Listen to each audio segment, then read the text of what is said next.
अनेक कोकणातली गावं पाहिली, पण अनेकांमध्ये एक असं छान वाटलेलं कुडाळ आहे, की जिथे मला 3 वर्ष एका ठिकाणी राहून एक वेगळा एक्सपिरियन्स मी स्वतः घेतला आणि टुरिस्टला दिला.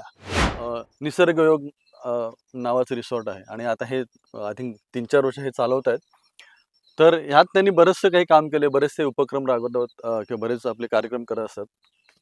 तर नक्की तुम्ही आता कुडावळ्याचा उल्लेख केला. तर कुडावळे गाव हे हे कशासाठी प्रसिद्ध आहे किंवा कुडावळ्यात काय-काय आहे? जैवविविधता कशी आहे? अनेक कोकणातली गावं पाहिली, पण अनेकांमध्ये एक असं छान वाटलेलं कुडाळ आहे, की जिथे मला 3 वर्ष एका ठिकाणी राहून एक वेगळा एक्सपिरियन्स मी स्वतः घेतला आणि टुरिस्टला दिला. की इथे काय आहे, तर इथे 84 एकराची देवराई आहे. इथले स्थानिक एक्सपर्ट जे आहेत ते असं सांगतात, की आपल्याला समितीकरता याच्याकरता ज्या काही औषधी लागतात किंवा आपल्याला देवासाठी ज्या काही म म हे हे अग्नी देण्याकरता लागतं ते सगळं इथे उपलब्ध आहे.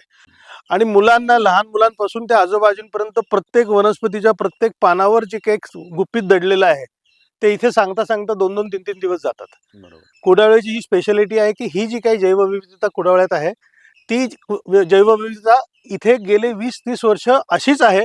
हा सुद्धा रेफरन्स आम्हाला सापडला.